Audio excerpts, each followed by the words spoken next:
From Mitch Smells. Have all your collections had similar profit margins? A question for you. The polishes tend to be similarly priced, but I imagine some of them can be pretty pricey to produce, considering how over the top this collection was. I've got to imagine it was the most expensive one to produce. Mm-hmm. How much do we want to share here, Cristine? You're the profit margin taxation expert. No, I'm not. We have other people do that. But this collection was the most expensive from a product perspective. From what went into it and the box. The product cost as a percentage of the retail cost. Retail, yes. Yes. Okay, so the profit margin was worse, basically, is what you're saying. Yes, but it's also one where a lot of people were interested in this one. Volumes were higher, so there's other things that kind of counteract that. And I think we've shared in the past that the linear hollow formula is a favorite, one we liked a lot. We've released many polishes in that formula, right?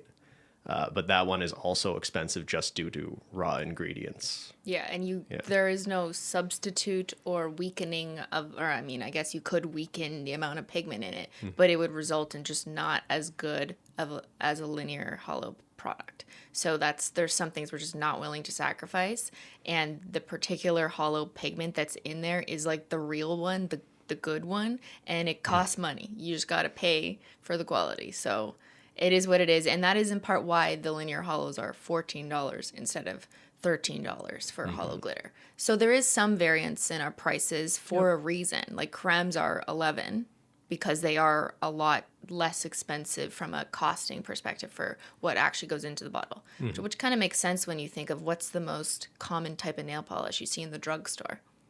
Creme. Yeah. Because it's the cheapest to make. Creme and fake hollow. And fake hollow, that's cheap. We don't know her.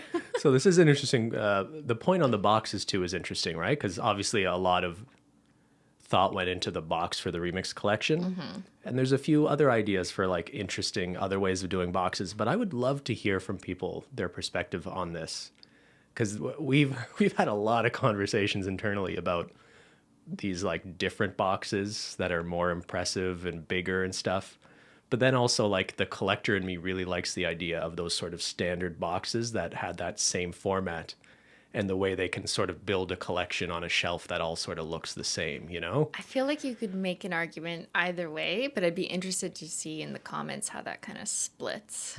Because we also, if you always do the same thing, you may be restraining your creativity. And like the CD box for the remix was so cool and unique. And I think occasionally a super special box that like does something like spin is warranted for an anniversary collection. Well, obviously we already made that decision. Yes. And I think everyone was really happy and impressed with it. But that was kind of the thinking, is that to change it up, to show something, to have something a little more special that does something, I think is fun. But I'd love to hear you guys' thoughts. This is our market research.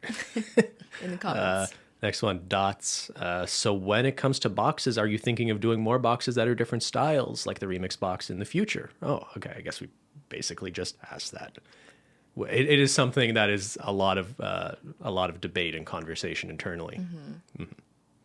Anything else to add? We basically answered it. Yes, we are considering it. I don't think we always want to do an overly complicated box that is more expensive, because that's just not sustainable for every collection. But that doesn't mean that we're ruling out maybe trying a different style of box, just to change things up a little bit for collections in the future. In the near future.